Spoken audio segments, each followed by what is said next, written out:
There are names in history that echo with glory: Caesar, Alexander, Genghis. But there's one name that doesn't echo. It screams: Timur. Not Timur the Great, not Timur the Brave, but Timur the Lame. A man whose crippled leg and damaged arm hid the darkest heart the world had ever seen. A conqueror who didn't just defeat his enemies, he erased them.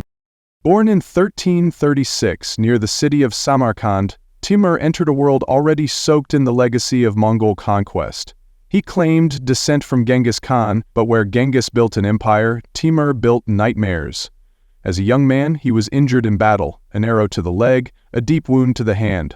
Most men would never walk or fight again, but Timur, he adapted. He limped, yes, but his mind ran faster than any man's sword, and he was about to unleash something the world had never seen before. He wasn't born into power. He took it, first by scheming, then by blood. His army was ruthless, but he made them believe they were invincible, not just warriors, instruments of divine wrath. And when they marched, they didn't conquer lands, they annihilated civilizations. In 1370, he declared himself ruler of the Timurid Empire, a name no one had heard but all would soon fear.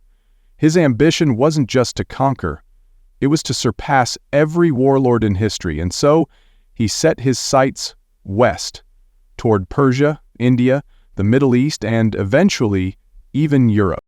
What followed was one of the deadliest rampages in human history. Cities weren't just sacked, they were vaporized. Entire populations wiped out, buildings flattened, monuments torn down to make room for pyramids of skulls. Yes, real pyramids, built from the heads of his victims. In the city of Isfahan, after a brief rebellion, Timur retaliated by slaughtering over 70,000 people. Each head was counted, each one stacked. The streets ran red for days. Children drowned in the blood of their parents. Survivors were forced to march past the piles, screaming, begging, praying. Timur watched it all in silence. In Delhi, he entered the jewel of India like a plague. The city had never fallen to such ferocity. Wealth beyond imagination, gold, gems, silk, flowed into his coffers. But the people? Over 100,000 were massacred in a single day. Not because they resisted, because they existed. And still, Timur wasn't done. In Baghdad, the cradle of civilization, he repeated the horror. The river turned black with ink from the looted libraries, then red with the blood of slaughtered innocents. Poets, scholars, artists, beheaded, burned alive, buried in mass graves. He wanted to erase culture itself, to reset history, and write it in his name. His tactics weren't just military, they were psychological. When a city resisted, he made sure no one lived to speak of it. When a city surrendered, he sometimes spared them, but not always. His mercy was unpredictable. That made it more terrifying. You couldn't negotiate with Timur. You could only hope not to be noticed.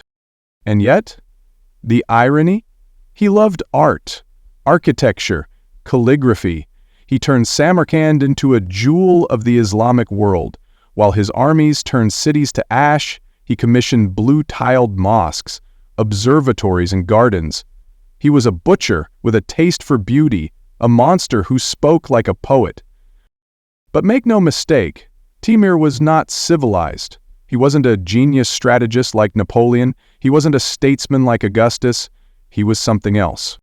If you want more chilling, real-life stories that sound like horror fiction but are 100% true, like, comment, and subscribe, because the past isn't just written in ink, it's written in blood.